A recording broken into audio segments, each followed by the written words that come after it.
Vu que j'avais une demande, je vais voir si je peux vous l'activer tout de suite. Si je peux vous l'activer tout de suite, je vous l'active tout de suite. Mais je ne pense pas avoir vu votre devoir, mademoiselle. Éducation. Harmonie.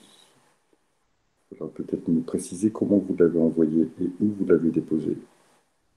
Moi, mon DM, je l'ai envoyé par mail. Vous l'avez envoyé par mail. Alors, on restera peut-être 5 minutes tous les deux après que je vérifie dans le mail si je l'ai bien. D'accord. Pas de souci. Si vous l'avez envoyé par mail, mais j'ai vu que je ne vous ai pas mis de note. Donc, c'est que je ne l'ai pas vu. Je ne l'ai pas trouvé. Alors, des D'accord. fois, il y a des gens aussi qui m'envoient des devoirs avec des adresses mail bizarres, dans lesquelles il n'y a pas leur nom, leur prénom. Alors, des fois, vous m'envoyez avec votre nom, votre prénom, point Gmail, par exemple. Donc, je sais bien ce qui m'a été envoyé.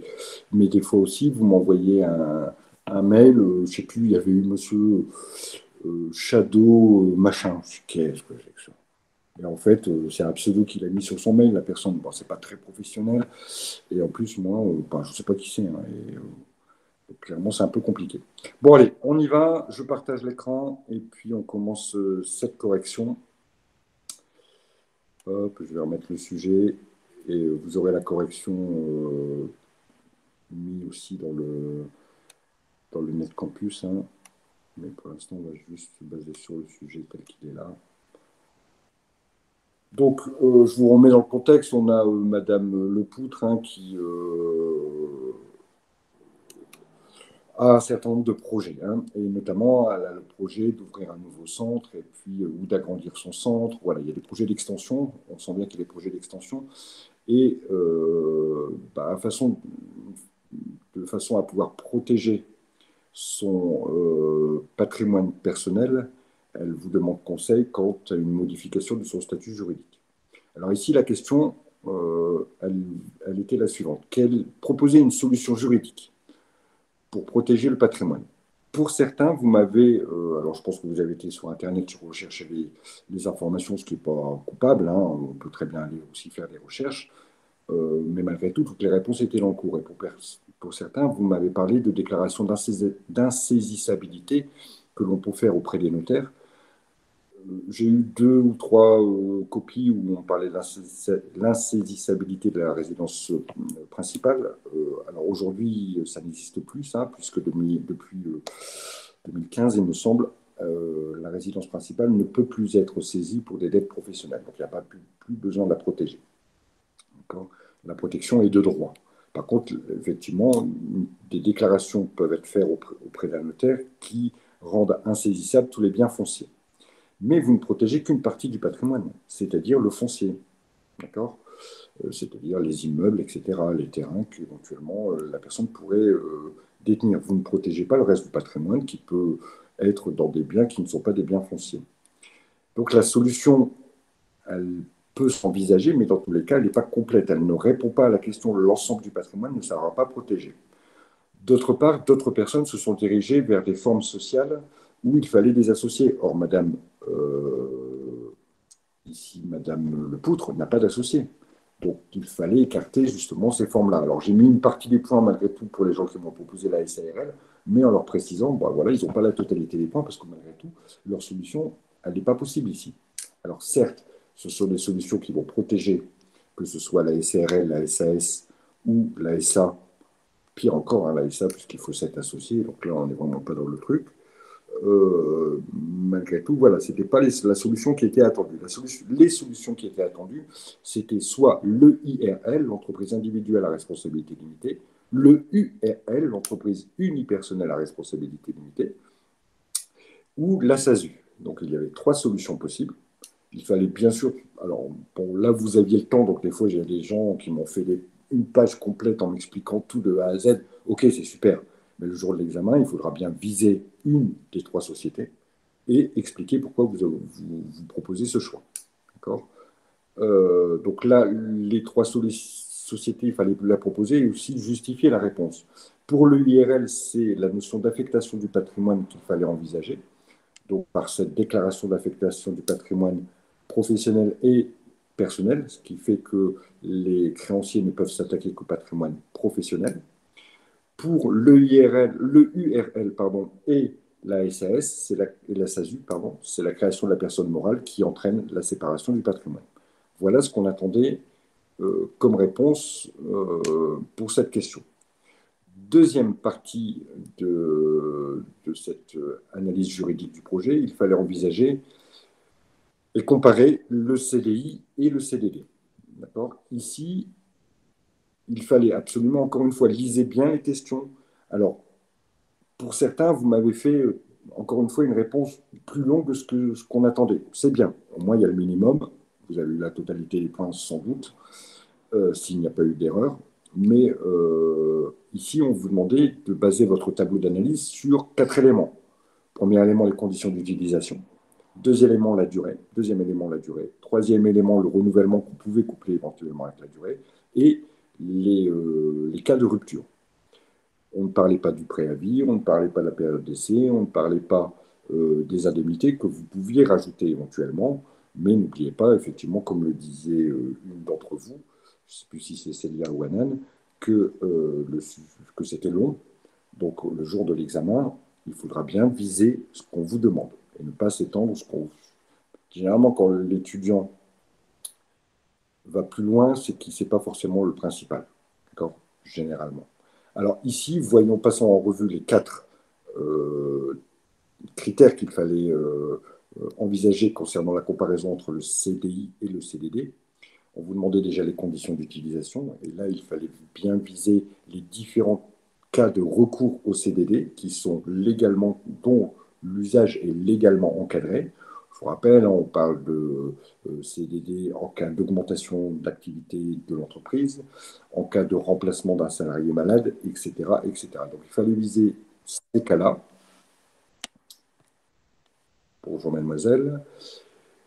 Quant au CDI, il n'y a pas de recours particulier. D'accord ? Il n'y a pas de conditions particulières. Peut-être le fait juste de moins avoir 16 ans, mais ce n'était pas forcément une chose qui était attendue. Simplement, là, on pouvait dire qu'il n'y avait pas de conditions spécifiques au recours au CDI.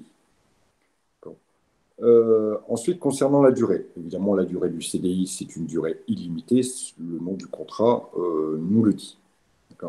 Par contre, concernant le CDD, certains m'ont dit, et là je pense encore une fois que c'est les recherches Internet, et il faut faire attention à ce qu'on lit sur Internet, m'ont dit, voilà, il y a le CDI, le CDD pour motif, je crois, qui fait au minimum 18 mois et jusqu'à 36 mois.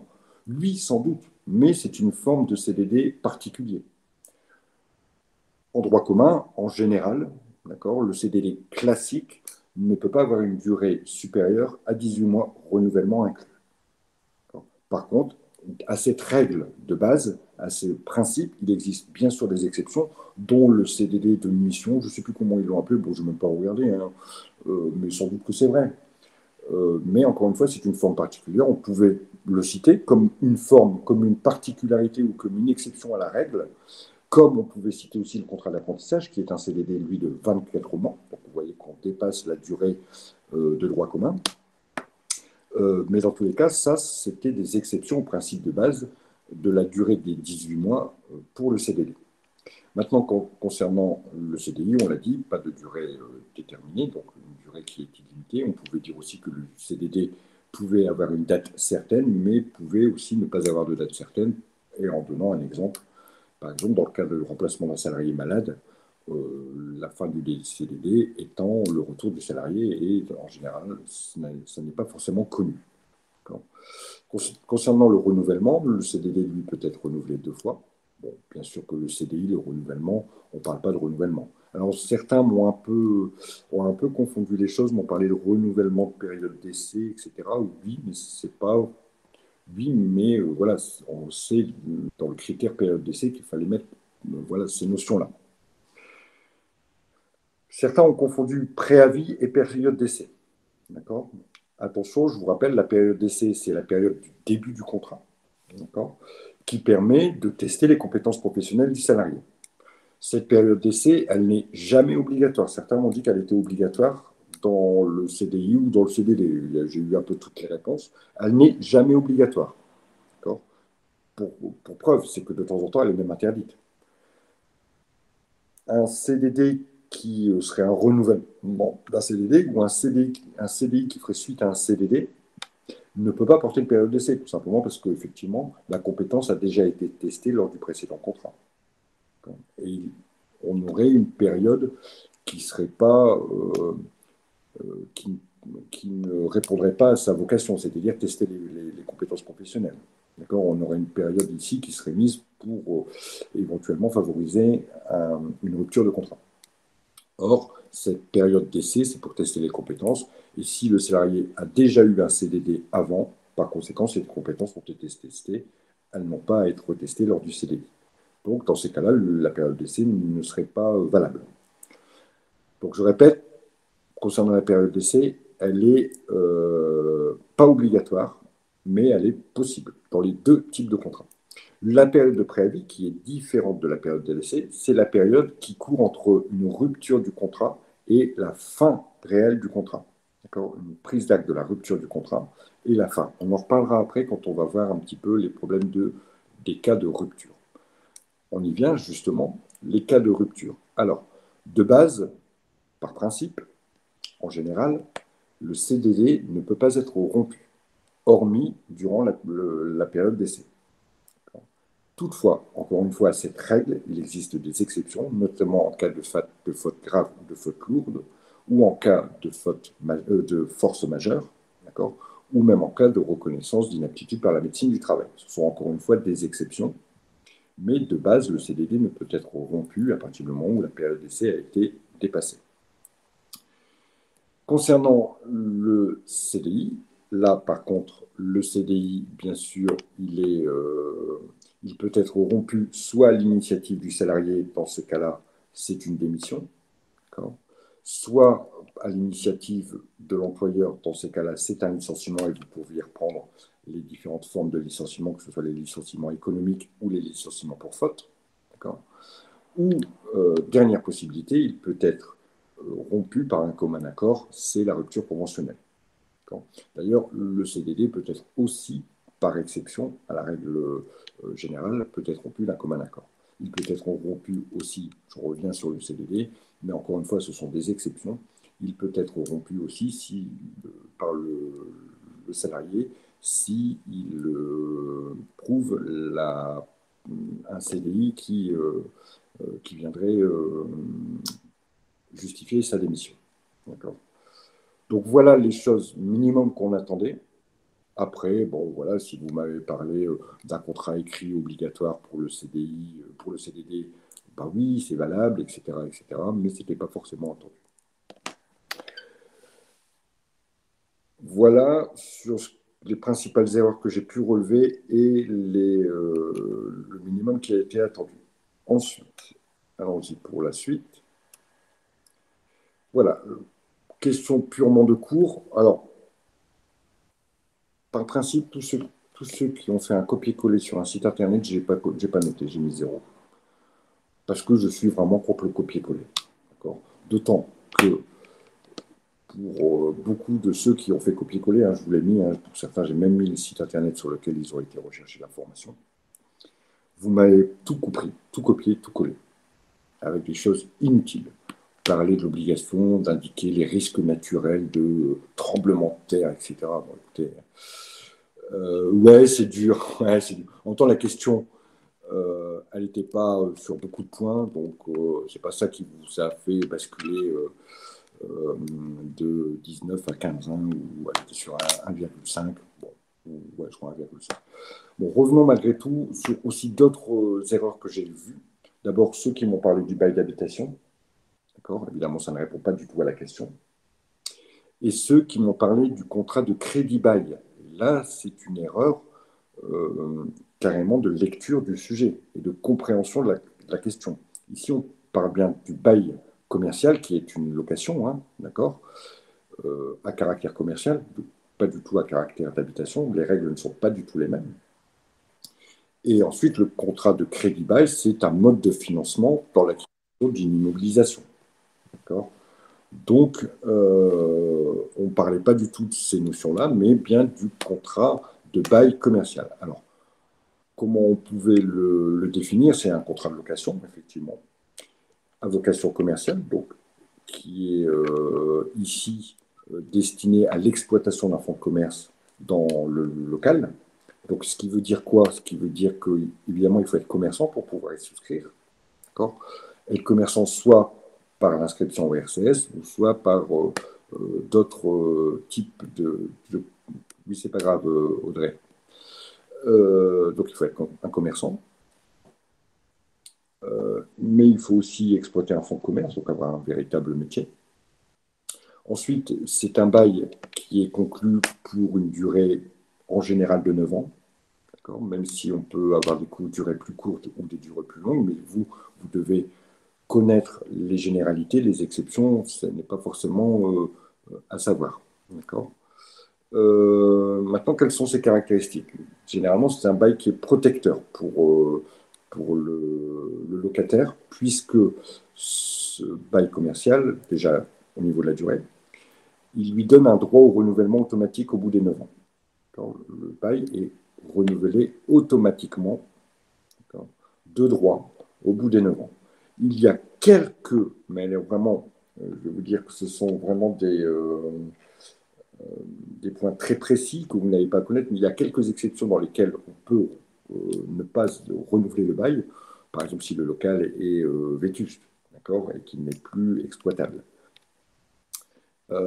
Mais la généralité, c'est qu'il y a un droit, malgré tout, ce droit au renouvellement, le bailleur, celui qui est le propriétaire du local, peut lui refuser. Dans ce cas-là, il aura le droit à une indemnité d'éviction, une indemnité de je te mets dehors, hein, c'est ça, une indemnité d'éviction qui est relativement conséquente. Ça, c'est la première protection.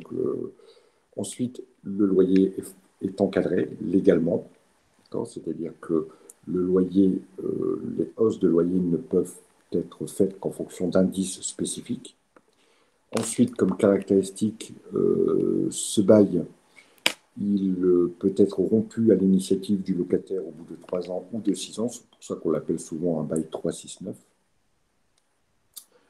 Ce bail vise une activité spécifique. C'est ce qu'on appelle la spécialisation.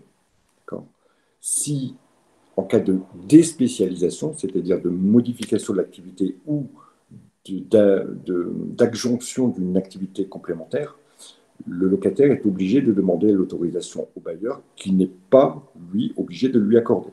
D'accord. Donc vous êtes boulanger, et puis d'un seul coup, vous vous apercevez que dans la boulangerie, ce serait bien d'installer aussi un petit salon de thé, ça amènerait des clients supplémentaires et vous permettrait de faire du chiffre d'affaires supplémentaire. Vous devez demander l'autorisation au bailleur et lui, il n'est pas obligé d'accepter. Alors voilà, par principe, il n'y a pas de... Il n'y a pas une forme de contrat obligatoire. Certaines personnes m'ont dit qu'il fallait que le contrat soit signé par un notaire. Non, pas du tout. Alors, en général, il l'est, hein, c'est vrai, mais pas par principe. Donc, ne faites pas d'obligation de choses qui sont pas forcément, qui sont que des options. Voilà les différentes choses qu'on attendait pour le bail commercial, en sachant, encore une fois, que je répète qu'il ne fallait surtout pas confondre avec le bail d'habitation ou le crédit bail. Passons sur la deuxième partie, et vous voyez que le sujet était composé de 4 parties, ce qui ressemble beaucoup à ce qui vous sera sans doute proposé au mois de juin, avec des parties, là une partie juridique, une partie un peu plus comptable, il peut y avoir une partie un peu plus marketing, il peut y avoir une partie un peu plus droit des sociétés, droit des contrats, oui. Souvent ce sont des grandes parties qui visent des grands thèmes de votre programme. Concernant ici la partie comptable, la partie un peu plus de gestion. Alors, elle n'était pas très compliquée, hein, d'accord. Je trouve que dans nos TD, on a fait largement plus compliqué. Mais malgré tout, il fallait, là, ce qu'on cherchait à savoir, c'est est-ce que vous savez lire des documents tels que le bilan ou tels que le compte de résultat.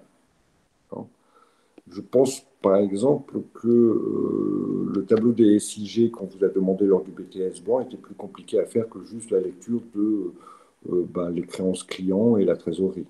Là, on vous dit, voilà, quelle est l'évolution des créances clients et de la trésorerie. Ce sont des éléments qu'on va retrouver au bilan, hein, que l'on voit ici juste en dessous, avec les créances clients qui passent de 5 500 à 15 500 euros, donc une augmentation de 10 000 euros.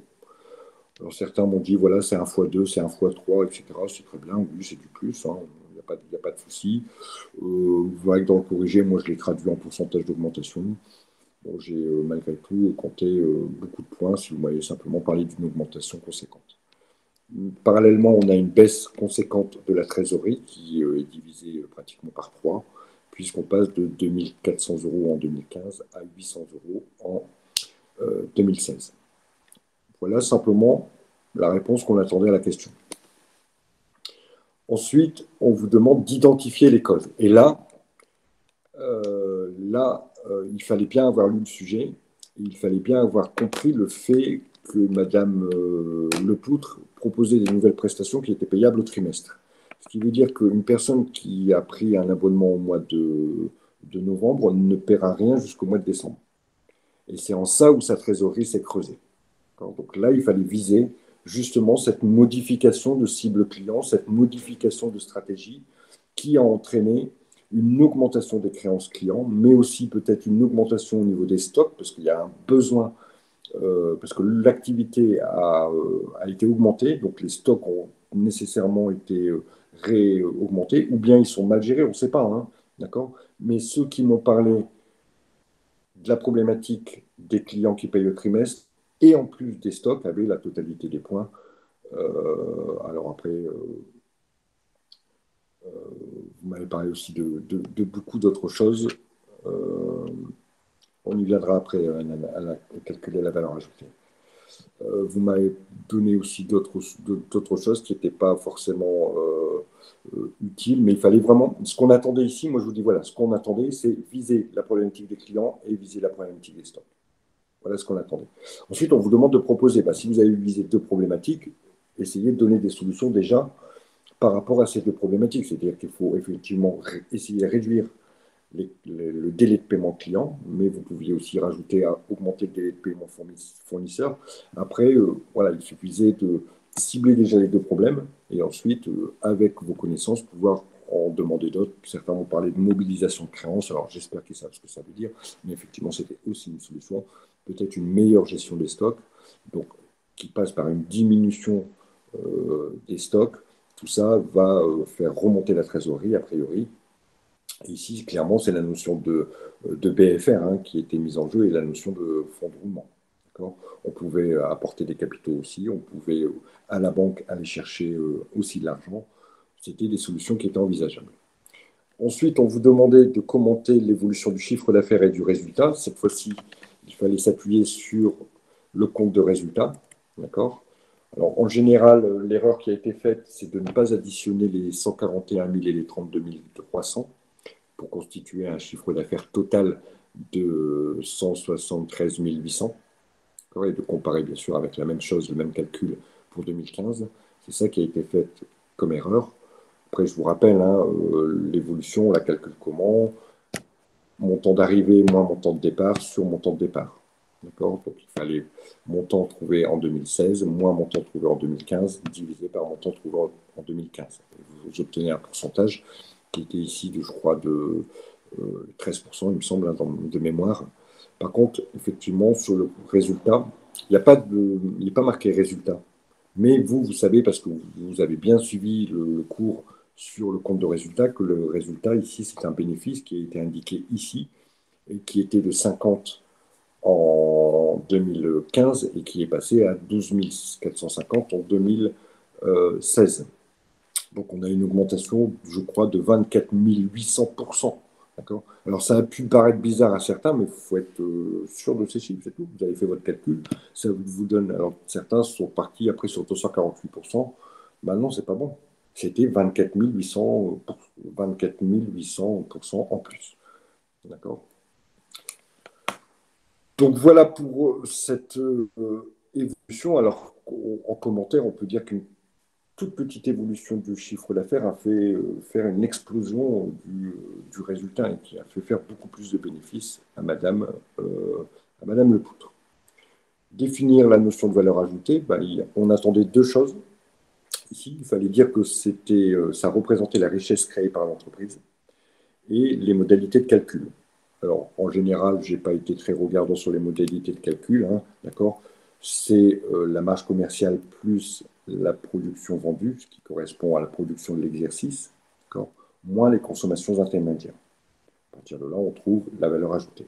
Voilà le calcul qu'il fallait donner, alors, ce qu'il ne fallait pas faire, surtout, et là, je l'ai sanctionné parce que je me suis dit, un correcteur le sanctionnerait. Quelqu'un m'a mis VA est égal à CA moins CI. À la limite, moi, je sais ce qu'il veut dire. J'ai bien compris qu'il voulait me dire chiffre d'affaires moins consommations intermédiaires. Et ça passe pas à l'examen. Il faut prendre le temps d'écrire chiffre d'affaires. Alors, CA, chiffre d'affaires, c'est encore connu, mais CI, c'est pas du tout dans la norme, on va dire. C'est pas un acronyme du tout qu'on utilise. On parlera des consommations intermédiaires. Ensuite, on vous demande de proposer des possibilités d'augmentation. Alors, est-ce qu'il fallait calculer, c'était ça votre question, je crois, Anan, est-ce qu'il fallait calculer? Non, ou sinon, vous aurez dit calculer la valeur ajoutée de l'entreprise de Madame Lepoutre. D'accord? Il ne fallait pas la calculer. Alors, ceux qui l'ont calculé, je crois que je n'ai même pas regardé. Hein, j'ai eu mes réponses minimum. Voilà, j'ai corrigé, j'ai mis les points. Je me suis dit, bon, bah, si ils ont réussi à m'expliquer, a priori, et qu'ils se lancent dans le calcul, a priori, c'est que le calcul doit être bon. Donc, je ne l'ai pas forcément vérifié, ce calcul. Par contre, on vous dit, oui, mais pour commenter une voie, il faut faire un calcul. Bah là, on ne vous demande pas de commenter. D'abord, la question 3.5, c'est définir, donc richesse et calcul, d'accord? Et la troisième, c'est proposer des solutions pour l'augmenter. On ne vous dit pas qu'est-ce que vous pensez de la valeur ajoutée, d'accord? Donc, par contre, pour augmenter cette valeur ajoutée, bah, il faut s'appuyer sur son calcul, soit que l'on a fait, ou sur son calcul théorique que l'on a donné. Donc, le calcul théorique, c'est quoi? C'est la marge. Donc, bah, si on veut augmenter, bah, il faut augmenter la marge. Comment on augmente la marge? On vend plus cher et on achète moins cher. Voilà les premières séries de solutions. Deuxième, la production. Donc, il faut vendre plus. D'accord? Et plus cher aussi. D'accord? Ça, c'est pour la production. Et troisième, les consommations intermédiaires. Ben, il faut baisser les consommations intermédiaires. Juste, vous me donniez ces solutions-là, vous aviez la globalité des points. En général, ça, vous n'êtes pas trop mal. Alors, beaucoup m'ont dit, oui, alors je pense qu'encore une fois, c'est Internet, vous avez été chercher ça sur Internet, il faut de la qualité, il faut faire ça. Ben oui, mais de la qualité, pourquoi si vous augmentez? Si vous avez de la qualité et que vous n'augmentez pas vos prix, ou que vous n'augmentez pas votre volume de vente, ça ne sert à rien. Donc, effectivement, avoir plus de qualité, proposer des produits différents, proposer du bio, machin, tout ça, c'est très bien. Mais ça, c'est plutôt mon plan d'action. Mon objectif, c'est augmenter ma marge. Comment je fais pour augmenter ma marge? Mais c'est d'abord augmenter ma marge. Si vous n'augmentez pas la marge, votre valeur ajoutée, elle ne bougera pas. Donc, augmenter ma marge, il fallait me dire augmenter la marge par une meilleure qualité, ça, ok. Mais si vous me disiez, si vous me donniez que les actions, voilà, je pense, moi, à mon avis, vous avez été chercher ça sur Internet, vous avez marqué comment augmenter la valeur ajoutée, puis sur Internet, on vous a dit, bah voilà, il faut de la meilleure qualité dans vos produits, il faut ça. Oui, d'accord, mais ça va engendrer une augmentation du chiffre d'affaires qui elle-même va engendrer. Mais la première étape, c'est augmentation du chiffre d'affaires. Comment? Comme ça. Donc, si vous visiez les deux, très bien. Si vous visiez que les moyens pour, l'objectif, je trouve que vous ne répondez pas à la question. Voilà pour cette partie qui concernait la gestion. Bon, vous voyez, hein, pas forcément super compliqué, hein, un petit peu de cours pour la notion de valeur ajoutée. D'accord? Là, c'est du cours, purement. Et après, évidemment, si on sait son cours, bon, on sait répondre à la question 3-6. Hein, d'accord? Et savoir calculer une évolution, bon, ça, je pense que c'est le minimum. Identifier les causes, là, on faisait appel à votre réflexion quant à la lecture du sujet. Et puis ensuite, ben, savoir trouver un chiffre d'affaires, savoir trouver une trésorerie, savoir que c'est la banque, la trésorerie, d'accord? Voilà, je trouve qu'on c'était pas très compliqué et on arrivait vraiment à voir les élèves qui avaient compris le cours.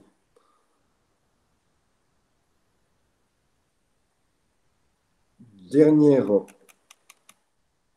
partie, donc il était qu'en trois parties. Ah non, alors c'est votre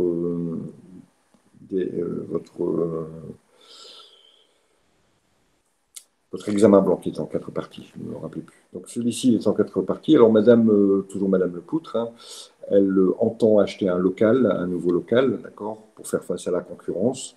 Ce local va demander un investissement de 320 000 euros. Et elle s'est adressée à la banque qui lui a proposé un emprunt avec le tableau d'amortissement qui vous est donné en dessous. D'accord.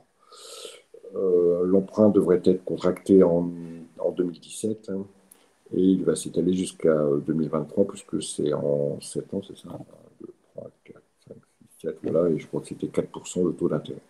On vous met une petite formule en dessous, mais clairement, la formule n'avait aucun intérêt, hein. La formule permettait de calculer l'annuité constante, mais nulle part on vous demandait l'annuité constante. Et clairement, ça, vous voyez, de toute façon, c'est des copier-coller, hein. Ça, c'est un sujet, hein. Ça a été demandé en sujet. Vous voyez qu'on peut aussi vous mettre une formule, mais une formule qui ne vous sert pas à grand-chose ici. Alors, il y avait 2 questions concernant l'emprunt. On vous demandait de retrouver par le calcul. Donc, il me fallait un calcul, hein. Il me fallait un calcul parce que si vous marquez que les intérêts, donc c'était sur l'année 2019, que les intérêts étaient de 9 494 euros, vous n'avez pas les points. Vous avez zéro. Parce que oui, j'ai bien lu, c'est marqué, il y a une colonne intérêts, je ne suis pas bête, mais on vous demande comment on a fait pour retrouver ces intérêts. Donc, comment on a fait pour retrouver ces intérêts? On a pris le capital qu'on a multiplié par le taux d'intérêt, 4%, donc le capital du départ, hein, évidemment. Donc, le capital restant dû en début de période, les 237 349 euros, que l'on a multiplié par 4%, et on retrouvait 9 494 euros.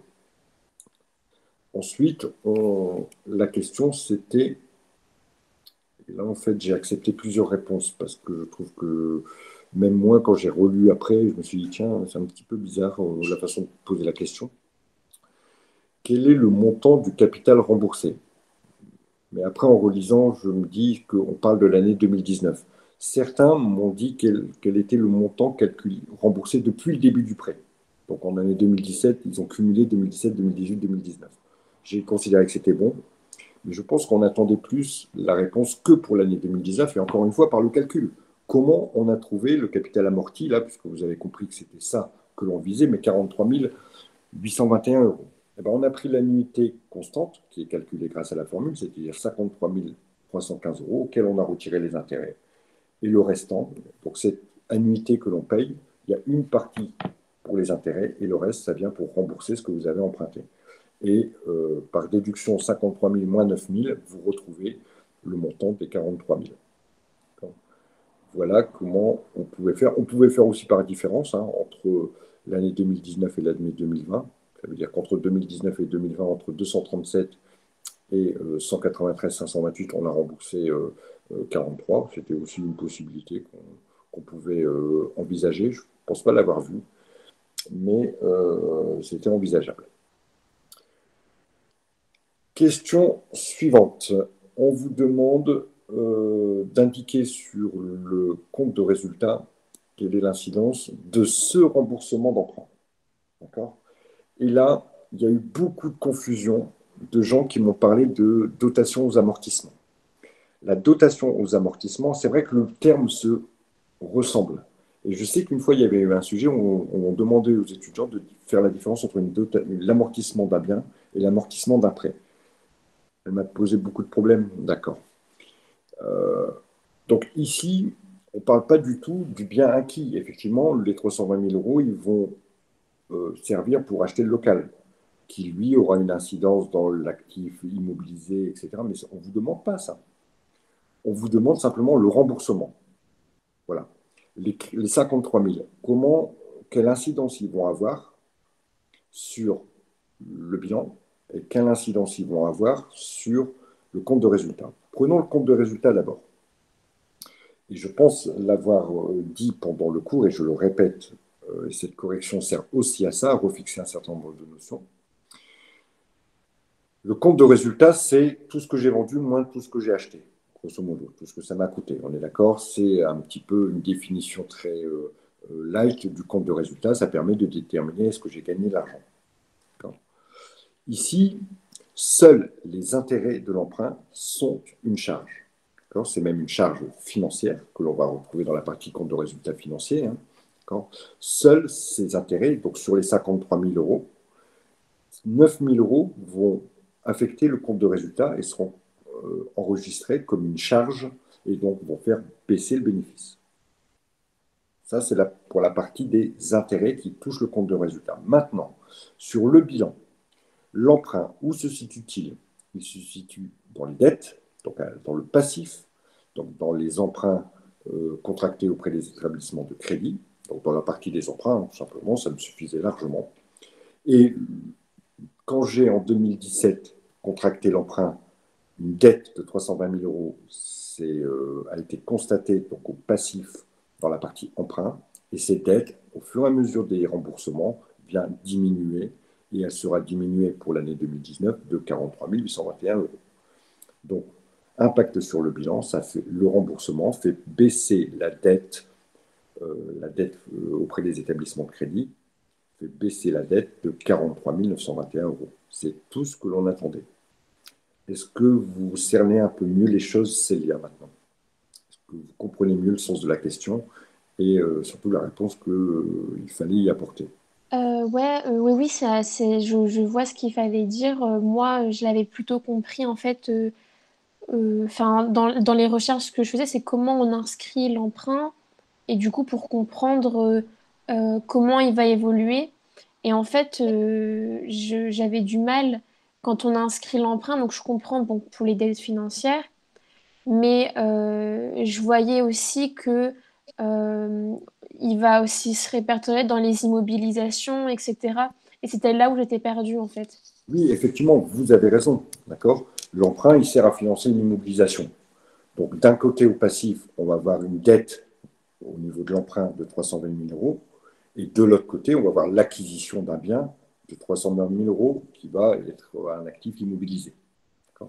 Ça, c'est OK, oui, vous avez raison. Mais le problème, c'est qu'on ne vous demande pas ça. On vous dit, voilà, quel est D'accord, juste l'emprunt, dites-moi de l'emprunt, qu'est-ce qui va se passer? Ben, l'emprunt, d'accord. le remboursement qui est effectué sur l'année 2019 va venir faire baisser la dette au niveau du passif, la dette dans la partie emprunt, tout simplement. Donc en fait, quand on écrit le bilan dans les dettes financières, en fait, c'est le capital amorti qu'on inscrit, c'est ça?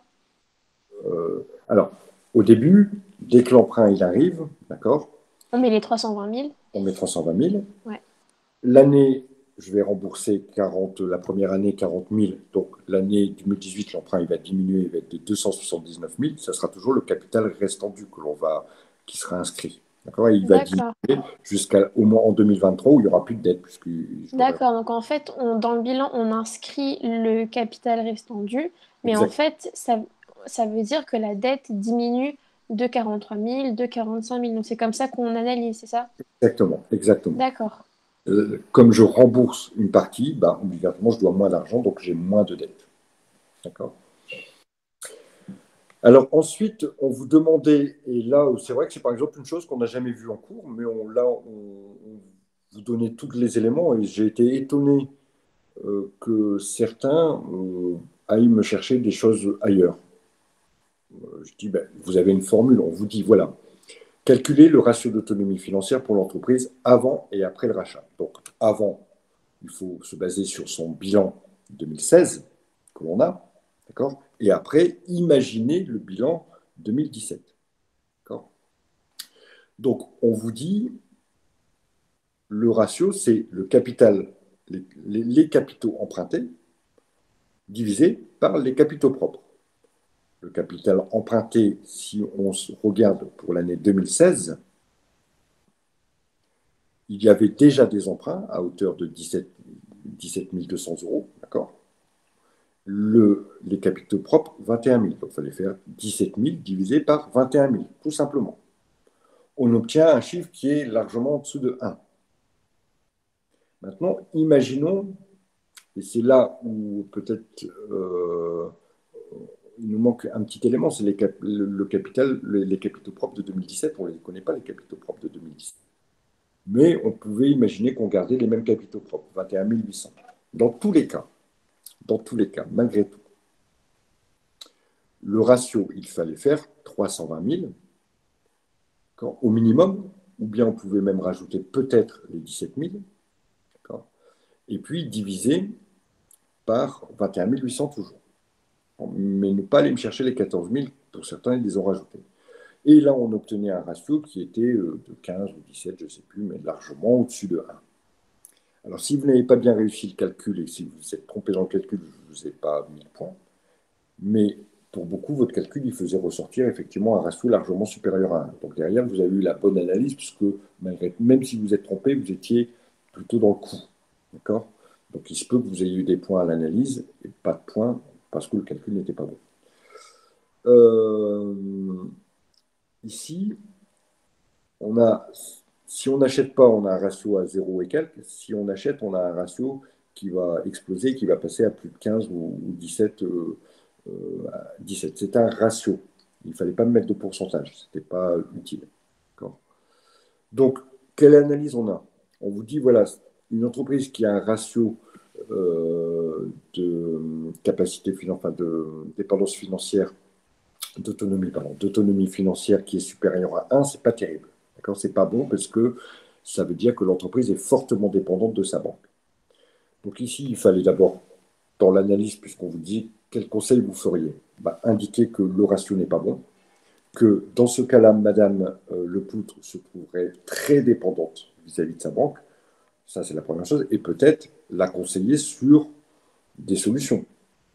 Soit les solutions, c'était soit renoncer, hein, carrément, mais on voit bien qu'elle en a besoin et qu'elle en a envie et que c'est nécessaire à son développement, c'est d'aller rechercher des capitaux qui vont faire augmenter la partie capitaux propres. Il y a quoi dans les capitaux propres? Il y a le capital de l'entreprise, les réserves, le report à nouveau et le résultat de l'entreprise. C'est ça qui est composé. Donc il fallait renforcer les capitaux propres par un apport personnel, par le fait d'aller chercher peut-être des associés qui vont apporter aussi de l'argent de façon à diminuer cette dépendance vis-à-vis de la banque. Alors pour l'analyse, j'ai été très light, hein, j'ai été très gentil dans ce que vous pouviez proposer, dans le sens où je pense que c'était peut-être la question la plus compliquée de l'exercice. Voilà pour l'essentiel de ce devoir. Encore une fois, je pense qu'il était largement accessible. Alors, souvent, je me dis, oh ben zut, ils n'ont pas bien réussi, peut-être que c'était trop dur. Je ne pense pas, puisque bon, vous êtes 98 en deuxième année, quelque chose comme ça. On va dire qu'il y en a 20 qui ne l'ont pas rendu. Donc, il y en a 78 et j'ai dû mettre une vingtaine de notes entre 18 et 20. Donc, ça veut dire que globalement, il y a 30% des élèves, ou un petit peu moins, 25% des élèves qui ont réussi à avoir une note entre 18 et 20. Donc, ça veut dire qu'il était faisable, ce devoir. D'accord? Il était largement faisable et il était faisable en ayant une note tout à fait correcte. J'ai dû mettre 4, 5, 20, des copies qui étaient parfaites. Il y avait tout. Enfin, il y avait même plus, généralement, mais il y avait tout. Avez-vous des questions sur les points qui ont été abordés, des choses que vous n'avez pas compris, des remarques que je vous ai mis dans votre copie? Alors, j'ai essayé de les annoter quand je pouvais, mais très honnêtement, 70 copies à 6 minutes par copie, au minimum, hein, d'accord? Vous imaginez le temps de correction que j'ai eu. Et c'est pour ça que je prends beaucoup, beaucoup, beaucoup de Oui, retard. Je alors vous écoute, Célia. la correction, ça va. C'est juste pour vous dire qu'on n'a plus du tout accès aux cours sur NetCampus. On voit que les rediffs de vidéos. On n'a plus accès au D'accord. PDF de cours, en tout cas pour Lille. C'est-à-dire, vous n'avez plus accès au Alors, PDF en de... fait, on voit toutes les rediffs de vidéos sur les amortissements, sur les budgets, etc. Mais on Mhm. n'a plus les PDF de cours, en fait. Ce que vous D'accord. publiez avant. Donc, je Alors, sais je pas. sais qu'il y a 2 jours, je crois que c'était même lundi soir, NetCampus a complètement planté. Ouais, je crois. Et que même moi, j'avais plus mes cours. Donc, mais je sais qu'en général, c'est peut-être quand ils font des opérations de maintenance, etc. Je vais regarder un peu.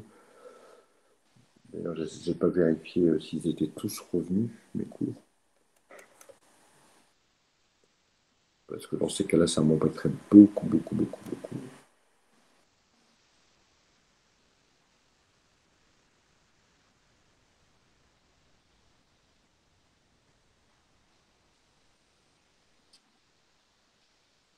Ouais, bah, vous voyez, j'ai plus qu'un seul cours. Ah, bon, bah, on a dans Même, les même, mêmes mes- problèmes. même mon cours, j'ai plus qu'un seul cours qui s'appelle les décisions d'investissement, qu'on avait fait au début avec les FNT, etc. Mais là, a priori, alors attendez, que je regarde parce que, ah oui, effectivement, si vous avez plus les cours, c'est un peu embêtant. Ça, c'était un exercice sur les budgets, sur BTS, budget 4. Si je fais ça.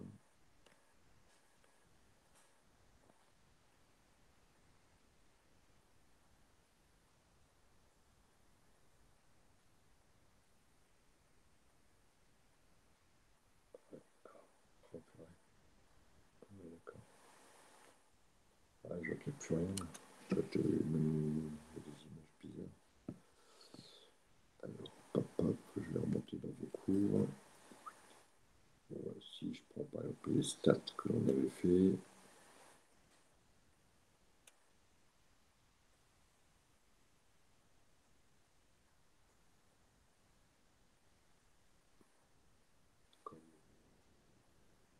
Mais je vois par exemple, parce qu'il y a des vidéos, ça met un peu de temps à apparaître. Bah, écoutez, on va attendre la fin de la semaine. Peut-être que effectivement en ce moment sur NetCampus, ils font peut-être un peu de boulot. Et de toute façon, moi-même, j'ai plus mes cours. Donc, j'ai même pas les cours de marketing. Donc, je vais être bien embêté aussi. Normalement, le premier, je vous l'ai déjà libéré, donc vous pouvez y avoir accès. Mais effectivement, pour la semaine prochaine, il faudra que ça revienne. Demain, je suis sur le campus de Lille, donc je vais en faire part au manager. Dans ce problème-là. D'autres choses? Anan, vous vouliez parler, vous avez tout le temps la main levée, alors comme je sais que vous avez toujours quelque chose à dire. Je plaisante. Bon, bah écoutez, s'il n'y a pas d'autres questions, je vous libère et puis on se retrouve, je crois, vendredi et on fera la correction là du BTS blanc. Vous n'aurez pas la correction pour vendredi. C'est pas grave. J'ai pas les copies. J'ai pas les copies. Je n'ai que les copies de Lille. Euh, pas les copies des autres puces et que je sais pas moi forcément qui vais faire toutes les corrections. Par contre, effectivement, j'ai récupéré les copies de Lille que je vais corriger vendredi matin. Attention à vous, Lille, il y a intérêt que ce soit correct. Allez, vous avez peur, ne vous inquiétez pas. Allez, je vous souhaite une bonne Monsieur, et puis on se retrouve vendredi. Ciao à tous.